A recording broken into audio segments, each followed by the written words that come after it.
Bonjour à tous, donc comme promis, on est en direct avec Julie Ageron de Dubaï, qui est à Dubaï actuellement pour l'exposition universelle. Merci Julie d'être avec nous. Alors, on va tout de suite expliquer aux étudiants que normalement on avait prévu cette intervention à l'heure où ils vont la voir, en direct, live, duplex et tout. Malheureusement, des contraintes aujourd'hui professionnelles et les urgences aussi diplomatiques, politiques, voilà, font que nous avons enregistré cette interview à l'heure du déjeuner. Donc il est midi heure de Paris et 14 heures à Dubaï. Donc merci Julie. Depuis ce matin, Julie, elle avait vraiment à cœur quand même d'honorer son rendez-vous. Donc depuis ce matin très tôt, on est en train de s'organiser. Merci également à la régie pour la réactivité parce que c'est vrai que voilà, on a jonglé, on savait pas trop comment on allait pouvoir réaliser réellement cette interview, mais ça y est, c'est parti. Donc Julie, merci beaucoup. Donc je vais rappeler très rapidement tout ce que tu as fait, mais aussi évidemment la masterclass, c'est présenter l'événement dans lequel tu navigues depuis maintenant quelques mois parce que tu as beaucoup eu de préparation. Tu vas nous expliquer tout ça. Donc du 1er octobre 2021, donc au 31 mars 2022, tous les pays du monde en fait vont se retrouver à Dubaï pour l'exposition universelle. C'est un événement de renommée mondiale qui a lieu tous les 5 ans et qui dure 6 mois. Donc c'est une véritable plateforme culturelle qui réunit innovation et idées. Lors de la première exposition universelle, ça remonte en 1851, déjà plus de 10 000 innovations autour de la révolution industrielle avaient été présentées. C'est l'événement international le plus ancien, le plus fréquenté au monde. En 2010, elle se déroulait à Shanghai. La dernière édition a eu lieu à Milan en 2015, dont le thème était « Nourrir la planète, énergie pour la vie ». La suivante aura lieu en 2025 à Osaka. Donc cette première exposition universelle organisée dans la péninsule arabique, elle va marquer le 50e anniversaire aussi de la fondation des Émirats arabes unis. Donc Dubaï 2021, mais qui reste Dubaï 2020, parce qu'avec le contexte sanitaire, elle a été décalée, mais elle garde le nom de Dubaï 2020, a choisi comme thème « Connecter les esprits et créer l'avenir ». Donc l'objectif, c'est de rassembler une communauté mondiale pour partager des innovations. Il y a 3 sous-thèmes. Terra, le pavillon de la durabilité, Alif, le pavillon de la mobilité dans lequel se trouve la France, et puis Mission Possible, le pavillon des opportunités. En quelques chiffres, et puis je donne la parole évidemment à Julie, c'est assez vertigineux. Plus de 190 pavillons répartis sur 250 hectares qui représentent chacun un pays. En fait, on va faire le tour du monde quasiment en 182 jours, puisque l'exposition dure 6 mois. Plus de 25 millions de visites y sont attendues. 80% des visiteurs sont issus du grand public, 20% de professionnels qui organisent des congrès, entre autres. La provenance des visiteurs, elle se répartit en 3 grands types, les locaux ou régions proches, l'Arabie Saoudite, l'Égypte, la Chine, la Corée, le Japon et l'Europe. Les Allemands et les Britanniques sont des adeptes de cet événement. Alors Julie, avant de nous faire pénétrer vraiment au cœur de cette belle machine dans laquelle tu officies, est-ce que tu peux nous raconter très rapidement ton parcours qui nous amène aujourd'hui à te retrouver à Dubaï ? Oui, alors bonjour à tous. Déjà, désolée de ne pas être en direct. Effectivement, un peu contrainte d'agenda, c'est très chargé en ce moment. Je ne sais pas si vous l'avez suivi à distance, mais on n'arrête pas depuis que ça a ouvert il y a maintenant 7 jours. Mon parcours, donc moi je suis diplômée de Sup de Pub d'un Master 1 Stratégie des entreprises. J'avais fait la branche en anglais, je ne sais pas si elle existe encore, mais en tout cas j'avais suivi ce parcours-là.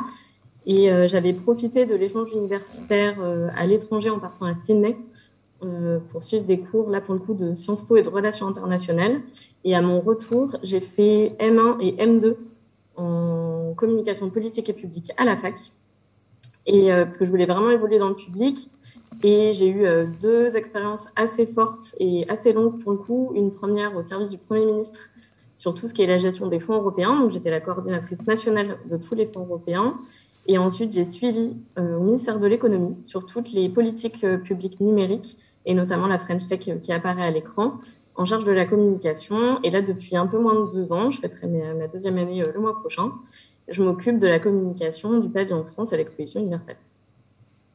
Alors Julie, comment on arrive à prendre en charge cette énorme responsabilité qui est la direction de la communication du pavillon France à Dubaï ?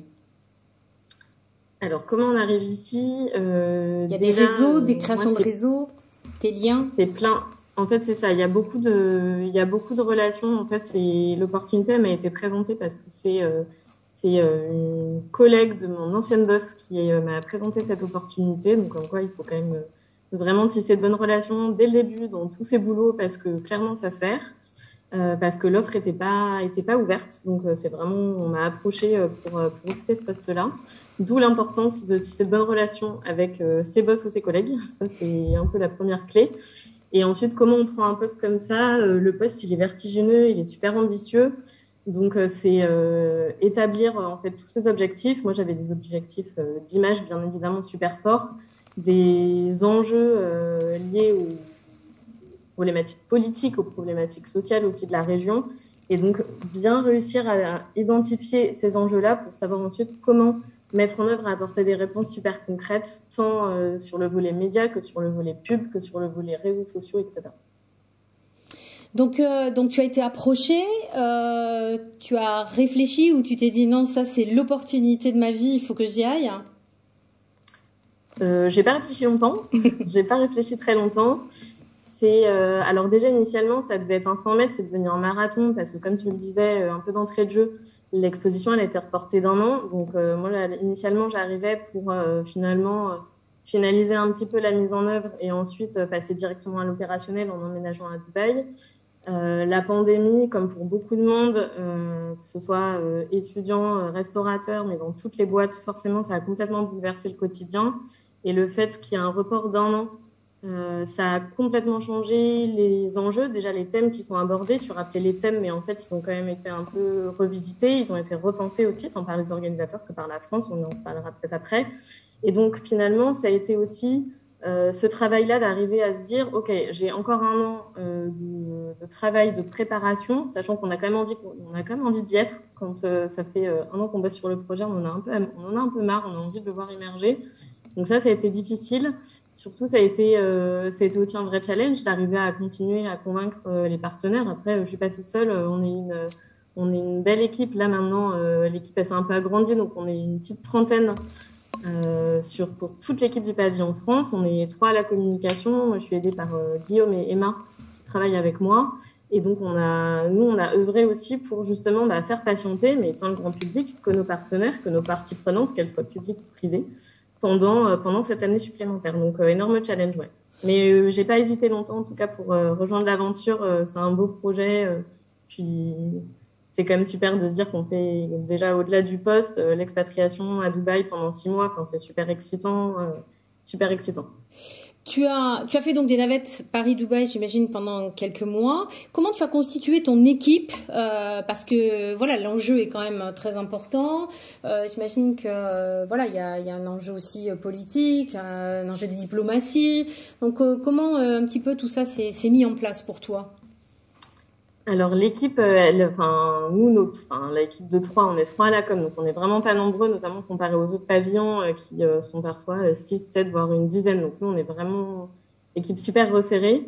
Moi, je l'ai pensé de façon à ce qu'on soit super complémentaires. C'est-à-dire qu'il y a une personne qui s'appelle Guillaume qui est vraiment en charge de tout ce qui est photo, vidéo, création de contenu, qui est nécessaire pour justement donner envie, pour rendre compte aussi de ce qui se passe, parce qu'il y a un côté donner envie dans une logique marketing pour attirer les visiteurs étrangers ou non sur le pavillon France. Mais il y a aussi la nécessité de rendre compte auprès d'un public français et d'un public international pour expliquer ce qu'on fait, pour porter nos messages, et ça de façon audio, vidéo, etc. Ça, c'est vraiment Guillaume qui est en charge de ça. Moi, je suis aidée aussi par Emma, qui est en charge de tout le volet digital, réseaux sociaux, personne super précieuse dans l'équipe dont on a besoin justement pour accompagner toute cette communication, et qui m'aide aussi sur le volet média, où moi, c'est vraiment ce dont je m'occupe réellement, c'est tout ce qui est influence, relations médias, pour justement véhiculer mes messages, tant auprès d'un public français qu'un public international. Et ça a atteint son climax au moment de l'ouverture du pavillon, qui était le 1er octobre. Et comme tu le disais, nous, notre journée nationale, qui s'est tenue le 2 octobre, pour info, parce que moi, j'ai découvert vraiment en commençant à bosser là-dessus, en fait, chaque pays a un peu sa journée phare, c'est un peu notre 14 juillet à nous. Nous, les Émirats nous ont fait l'honneur d'être la première journée nationale à être célébrée. Énorme challenge sur le plan protocolaire, sur le plan événementiel et organisationnel, et j'en passe. On a franchement essuyé les plâtres. L'expo a appris au même rythme que nous. Ils apprenaient, enfin, ils venaient d'ouvrir, donc forcément, on apprend ensemble. Donc, ça a été un beau challenge. Mais en termes de com, de médias, c'était le plus beau, la plus belle mise en lumière qu'on pouvait avoir parce qu'on était assuré d'être super visible parce que finalement, le monde se rassemblait vraiment au moment de l'ouverture. Oui, puis il y avait une attente très importante entre l'ouverture puis la France, voilà, qui était scrutée. Vous avez eu de belles retombées presse. On a vu aussi beaucoup d'images qui ont circulé. Tu as eu affaire à pas mal de presse étrangère. Tu gères ça comment? Parce que en tant qu'influenceuse aussi pour cette opération, médiatiser cet événement qui est scruté partout. En fait, il y a plusieurs volets. C'est-à-dire que nous, déjà, la Journée de la France, on l'a vu comme l'opportunité pour nous de montrer la diversité culturelle et artistique de la France et d'y montrer son caractère innovant. Une fois qu'on a dit ça, très concrètement, comment ça se passe, il a fallu identifier les artistes, les propositions aussi qui allaient rythmer en fait cette journée-là. On s'est entouré d'artistes géniaux, par exemple de Berry One, qui est un double champion du monde de beatbox, qui est venu à Dubaï pour faire rayonner la France sur le volet musical. On s'est entouré d'artistes type les Cosmopodes, qui sont des échassiers. Donc, en fait, c'était super éclectique. Et après, pour montrer le caractère innovant et aussi cocher la case institutionnelle, et c'était super important pour nous pour montrer nos valeurs, la Patrouille de France est venue, a fait un show aérien pendant une demi-heure au-dessus du site de Dubaï. C'était assez exceptionnel. Et ça s'est clôturé en beauté avec un duplex en direct avec Thomas Pesquet, en direct de la station spatiale. Donc ça, c'était un peu notre temps fort, mais sur le volet vraiment programmation, notamment pour le grand public. Donc il y a cet élément-là à conjuguer, avec aussi le caractère institutionnel, c'est-à-dire que c'est en présence de 2 ministres, donc Jean-Yves Le Drian et Franck Riester, donc respectivement ministre de l'Europe et des Affaires étrangères, et l'autre qui est en charge de tout ce qui est attractivité économique, qui eux finalement aussi permettent d'illustrer l'importance des relations bilatérales entre la France et les Émirats. Encore une fois, le fait d'être le premier pays célébré, ça veut dire plein de choses. Et surtout, ça concrétise le fait qu'on a une relation qui est extrêmement forte sur les volets culturels, diplo, économiques, militaires. Et c'était vraiment leur présence, elle était essentielle pour nous parce que ça permettait justement d'insister sur ce caractère très fort et de ce partenariat très durable en fait, qui nous lie aux Émirats depuis bien avant la fondation du pays en 1971. Et donc après, sur le volet média, moi, j'ai organisé un voyage de presse en marge de cette ouverture et de la Journée de la France, avec 20 médias triés sur le volet, tant sur les sujets économiques que culturels, de façon à pouvoir aborder tous ces angles-là, parce que finalement, ils sont denses. Et la dernière approche aussi qui était importante pour nous, c'était la présence de tous nos partenaires, parce que le pavillon France, il ne s'est pas fait tout seul. Alors, on est une petite équipe, mais finalement, financièrement, derrière aussi, on a des partenaires financiers qui apportent également beaucoup de contenu, qui étaient présents, tous représentés par soit les PDG, soit les CEO, etc., des entreprises. Et eux, ils apportent aussi de la légitimité au projet. Et donc, le fait qu'ils soient là, ça nous permettait d'appuyer d'autant plus notre présence et de justifier pourquoi la France, elle est présente à cet événement international. Alors, comment vous avez décidé de faire rayonner cet événement pour montrer, je dirais, l'avancée technologique de la France, tous ses composants, parce que les industries françaises sont aussi présentes. Elles ont participé à la construction du métro pour relier l'Expo et la ville. Voilà, comment en fait on orchestre tout ça, parce que c'est quand même très stratégique. Alors, c'est un projet qui a été monté, initialement, ça remonte à 2018, janvier 2018. Donc, c'est un projet franchement de longue haleine. Donc, il y a effectivement il y a plein de branches. La branche partenaire que tu évoques, elle est portée vraiment par une personne au sein de l'équipe qui est en charge des partenariats.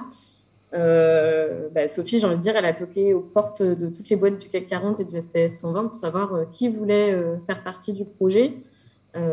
Beaucoup ont donné suite. Alors, soit dans une logique d'image, soit dans une logique de développement aussi de l'entreprise dans la région si elles sont déjà installées. Ce qui nous a agréablement surpris, c'est qu'en fait, aussi des TPE, des PME, voire des startups nous ont rejoints, soit de façon à attaquer les marchés, soit vraiment une opportunité pour eux de se développer encore plus dans cette région. Parce qu'en fait, quand on dit Dubaï, c'est pas que Dubaï, c'est les Émirats et surtout c'est toute la région du Golfe. Donc, l'Arabie Saoudite, où il y a des opportunités de développement économique qui sont énormes.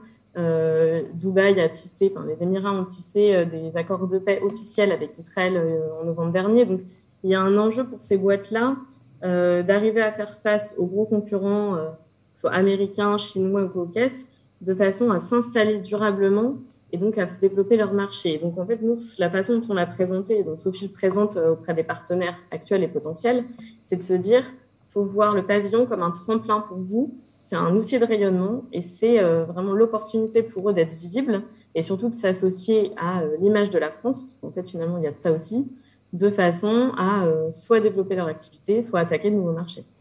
Est-ce que du coup, quand on voit pour la construction du métro, hein, on a Thales, bon, évidemment la SNCF, on a des grosses entreprises hein, qui sont dessus, mais est-ce que ça a pu laisser un peu la place aussi à des entreprises de moindre taille qui aussi pourraient avoir une présence forte dans les pays d'Émirats, enfin faire du business, parce que c'est un événement culturel, mais c'est aussi un événement business. Bah, complètement. C'est les deux. En fait, c'est les deux à la fois. Il faut vraiment le voir comme ça. En fait, 20% du public des expos universelles c'est du public professionnel. Donc, en fait, il y a un clair enjeu économique et business. Je vais donner deux exemples parce que il y a un d'exemple. En fait, il y a deux entreprises qui nous ont rejoints. Une première, c'est une start-up qui s'appelle Flying Wells, qui en fait est en train de revisiter le dirigeable. Donc, tout ce qu'on voyait au début des expos universelles notamment, là, ils se le revoient au bout du jour et ils pourront transporter jusqu'à 60 tonnes de charge. À titre de comparaison, c'est 4 tonnes un hélico. Donc là, c'est énorme. Et en fait, c'est la possibilité de transporter des charges lourdes dans des zones qui ne sont pas accessibles en métro, en train, en bus, en bateau, je ne sais quoi. Et donc, eux, c'est une start-up clairement qui est encore en cours de dev, qui a été créée il y a quelques années, qui est clairement soutenue en actionnariat par Air Liquide et par d'autres. Mais qu'une start-up comme ça soit présente à l'Expo universelle aux côtés de grands groupes type Engie ou Orange, c'est génial. Enfin, ça montre aussi le dynamisme économique de ces entreprises-là. Et par ailleurs, on en a d'autres, typiquement une coopérative en ce moment qui, pendant 15 jours, est mise à l'honneur ici.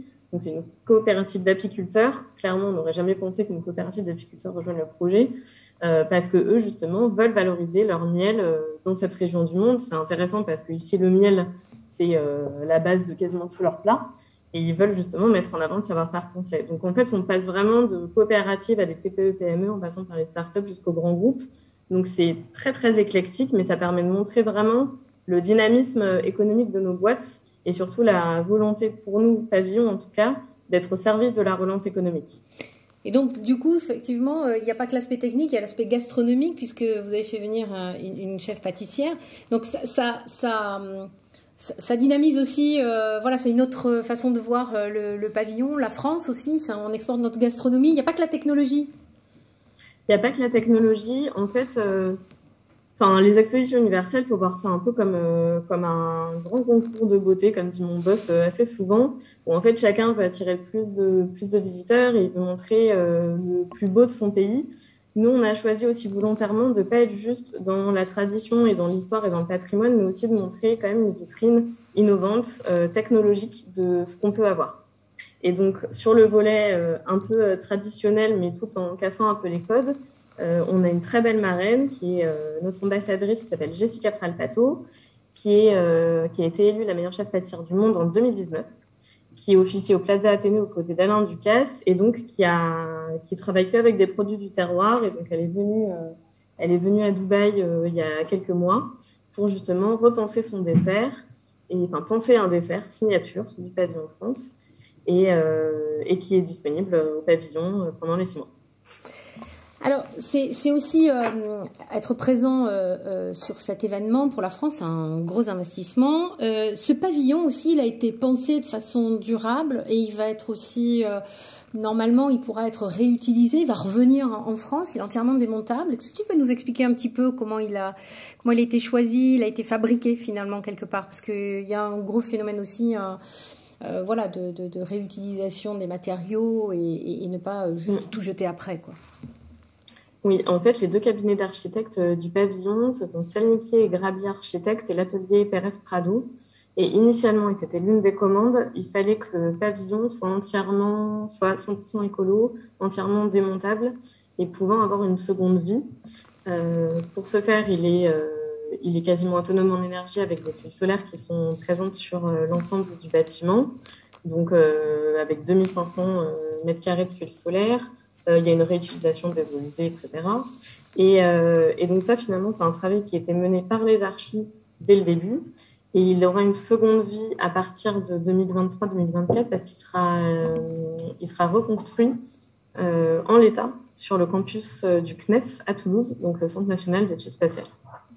Oui, d'accord. Donc là, vraiment, et on sait un petit peu ce qu'il va devenir après ce pavillon. Ah, Julie, elle est... Ouais, je me déplace. Elle est sollicitée. Pour pas embêter mes collègues. On voit tes bureaux. Je me déplace. Ouais, ils sont sympas, mes bureaux. Ça va, vous êtes bien installés quand même?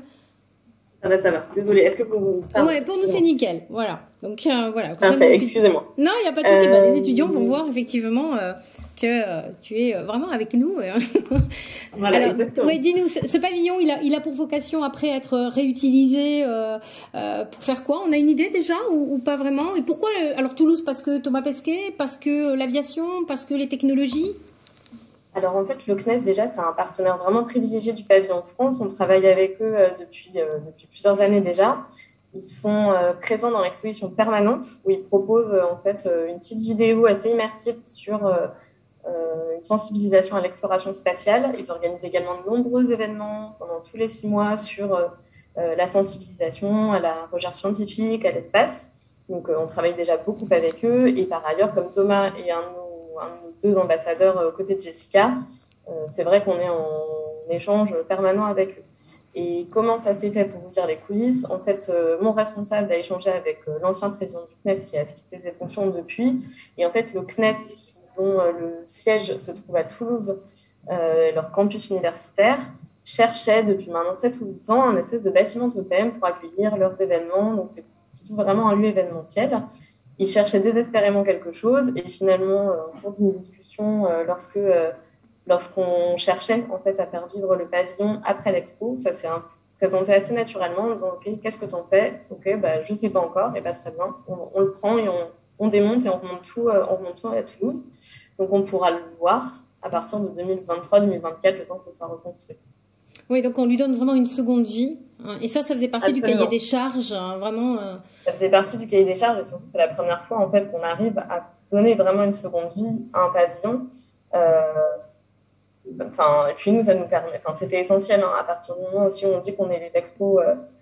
L'expo se revendique l'expo la plus durable de l'histoire et que nous, on insiste sur le fait que notre bâtiment soit complètement écolo, démontable, etc. C'était essentiel qu'on arrive à lui trouver une seconde vie et qu'il ne reste pas en l'état à Dubaï sans usage spécifique. Ouais. Du coup, les entreprises françaises installées à Dubaï, j'imagine, sont très partie prenante aussi, et elles ont derrière une envie aussi d'être vues. Et comme vous êtes dans le pavillon de la mobilité, il y a aussi peut-être plein de convergences, on va dire, d'énergie, de business aussi pour celles françaises déjà implantées. Absolument. Et en fait, pour ces entreprises-là, il y a des enjeux de com, il y a des enjeux de contrepartie de communication. Il faut qu'on les mette en lumière et c'est complètement normal dès lors qu'elles investissent aussi de l'argent et même des contenus. C'est pas toujours un investissement financier, c'est aussi un investissement de contenu. Donc nous, il faut qu'on s'engage aussi à les mettre en lumière. La thématique de l'expo qui est vraiment connecter les esprits, construire le futur et qui peut traiter un peu des enjeux de ville durable, ça a finalement aussi beaucoup orienté les choix dans la sélection des partenaires et dans les propositions faites aux partenaires, parce qu'eux veulent s'associer aussi comme des structures qui sont innovantes, qui sont à la pointe et qui en fait répondent aux enjeux de mobilité ou de ville durable au sens très large, parce qu'on a des partenaires aussi qui travaillent sur l'éclairage urbain qui est plutôt intelligent et qui répond à des enjeux de normes durables. Donc en fait, finalement, le sujet est tellement large qu'il peut aussi s'élargir aux simples structures de transport stricto sensu telles qu'on l'entend, que ce soit le métro ou le train finalement. Alors bon, on a beaucoup d'étudiants qui vont te regarder, puisqu'ils sont à peu près de 1200 à être connectés. Qu'est-ce que tu pourrais nous donner un petit peu comme petite anecdote que tu as vécue au moment dans ton parcours, que ce soit un peu avant ou maintenant que tu y es, recevoir un ministre. Enfin bon, il y a plein de codes, il y a des choses sur lesquelles on n'est pas forcément formé, qu'on apprend sur le tas. On doit être très encadré aussi, j'imagine, d'un point de vue protocole. Est-ce que tu as des petites anecdotes à nous communiquer? Alors, j'en ai plein, mais je vais choisir les récentes parce que c'est plus marrant. En plus, on est encore dans le jus, donc c'est plus chouette. Nous, on a organisé la journée de la France là, il y a 5 jours. Honnêtement, c'était super minute et temps entre la patrouille de France, avec le duplex avec Thomas Pesquet, etc. En termes d'anecdotes, le challenge réellement pour nous, c'était aussi le duplex avec Thomas Pesquet. En fait, c'est pas juste on passe un coup de fil, etc. Enfin, c'est un enfer à organiser. Ça a été plus d'1 an de réunion avec l'Expo pour s'assurer, avec les organisateurs, pour s'assurer que tout roule. Dès le début, ils nous ont vraiment alertés sur le caractère ultra risqué d'une connexion avec la station spatiale et que si ça captait pas, qu'est-ce qu'on allait faire. Et en fait, c'est 3 heures avant le début du duplex, au moment où les ministres commencent à arriver sur le pavillon, donc il faut les gérer eux, il faut s'assurer qu'ils soient satisfaits, qu'on respecte les délais. Il s'avère que c'est ça, c'est 3 ou 2 heures avant, on nous a alertés en disant il y a un énorme ouragan qui arrive, on va devoir tout fermer, en fait, il faut trouver d'autres solutions. Finalement, entre-temps, le soleil est revenu, je ne sais pas comment, donc ça a été maintenu. Et quand on s'est connecté pour le duplex avec Thomas Pesquet, il y a eu une latence énorme qui, je pense, a été très longue, en tout cas beaucoup pour moi, parce que pendant 1 minute 30, il ne se passait absolument rien. On attendait la connexion avec la NASA désespérément.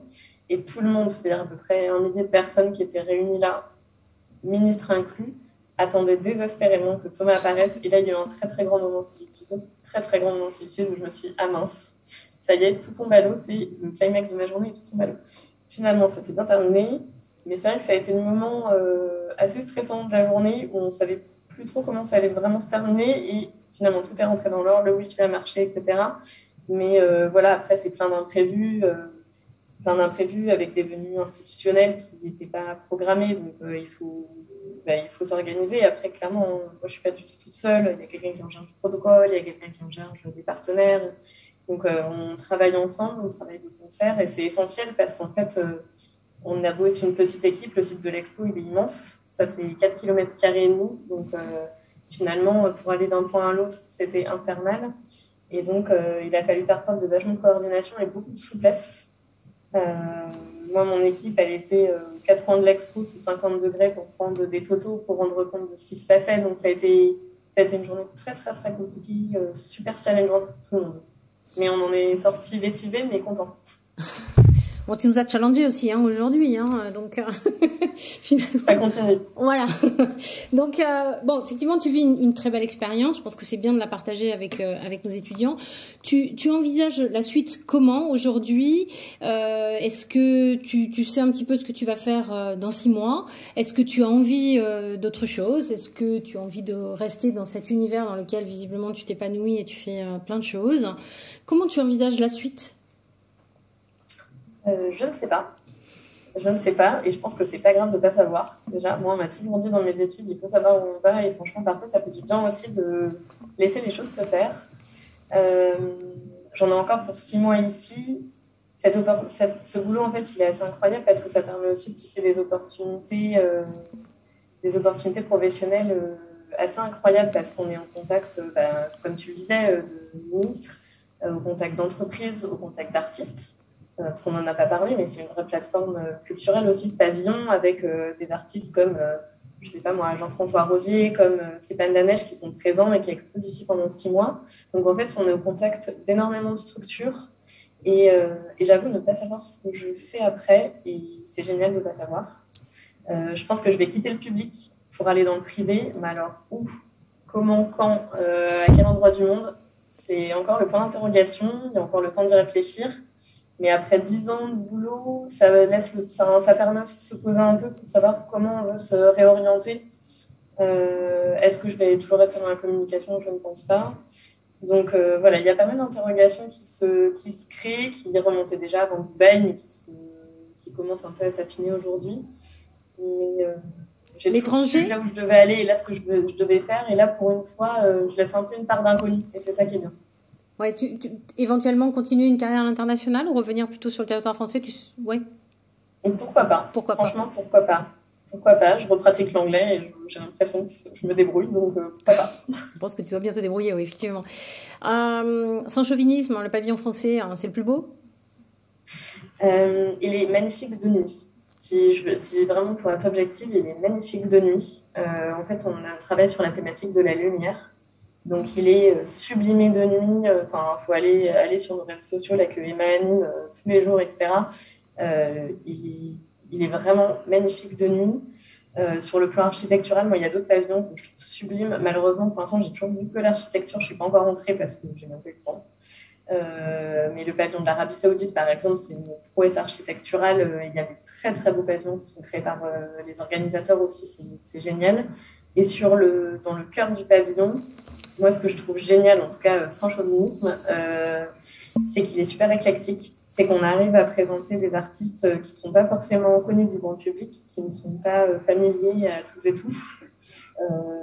Mais il y a un côté, en fait, sur le caractère un peu innovant aussi de ces artistes-là qui sont méconnus. Et pour autant, on va clôturer par une expo avec Jean-Paul Gaultier pour justement aussi ne pas perdre nos visiteurs. Donc en fait, on joue tout le temps entre la tradition et la modernité et l'innovation. Et ça, c'était important pour nous parce que, encore une fois, et ça, ce qui vaut pour les entreprises vaut aussi pour les artistes. C'est-à-dire qu'on n'est pas là pour mettre sur le devant de la scène des artistes qui n'ont pas besoin de nous. Des artistes qui excellent, il y en a plein, et en fait, le pavillon de France permet de les sublimer, mais nous aussi, on est là pour accompagner des artistes qui ont envie et qui sont talentueux et qui ont envie d'être connus à l'international et qui ont besoin de faire connaître leur travail, et on est ravis de pouvoir le faire. Et l'exemple de Berry Wham, qui sont champions du monde de beatbox, que je pense que la plupart des gens qui nous écouteront connaissent, ils ne sont pas forcément connus ici aux Émirats, ils n'ont surtout pas connu des CEO du CAC 40 qui étaient présents à notre soirée. Et donc, ça leur a ouvert les yeux. Et là, je sais qu'ils ont déjà conclu des potentiels contrats. Donc, en fait, nous, on est là aussi pour ça. En fait, on est des facilitateurs de business. Enfin, on peut vraiment le voir comme ça, tant pour les artistes que pour les boîtes. Bon, en tout cas, c'est une magnifique expérience que tu vis. On te souhaite évidemment une belle continuation. Je pense que ça donne très envie, en fait, de venir au pavillon et plus largement, évidemment, à l'exposition. On peut suivre vraiment sur les réseaux et notamment alors LinkedIn, hein, tu es très présente et tu repostes, mais on peut suivre effectivement aussi tout ce qui se passe sur l'exposition universelle en allant directement sur la page France Dubaï. Voilà, et c'est très riche. Voilà, on voit un petit peu tout l'étendue de ton travail aussi, ce scope qui est extrêmement impressionnant. Merci infiniment Julie, parce que je sais que ça a été super compliqué. Depuis ce matin en français 6h30, toi tu étais déjà connectée, tu essayais de trouver la solution pour que nos étudiants puissent partager ce moment privilégié avec toi.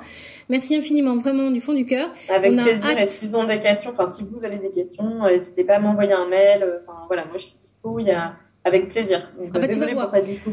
Alors là, ils sont géniaux. Sur LinkedIn, je pense que tu vas savoir exactement l'heure à laquelle tu vas passer. Très peu de temps après, ils sont incroyables. Voilà, ils se connectent très vite avec les invités. Ils ont toujours plein de questions à poser. Donc c'est vrai que là, comme on l'enregistre quelques heures avant, c'est peut-être un peu frustrant pour eux, mais ils sauront tout à fait te retrouver pour te poser des questions et si besoin compléter le dispositif, puisqu'on n'avait pas trop de temps, puisque tu as un calendrier assez chargé. Encore merci beaucoup. Avec plaisir. Dès que tu reviens en France, tu nous fais signe, surtout à Paris, parce que je pense qu'on aura vraiment hâte de... Et là, ce sera en direct. Ouais, super. Merci Julie. On t'embrasse bien fort, toute l'équipe Sub de Pub. Et à très vite et bonne continuation surtout. À bientôt. Au revoir Julie, merci.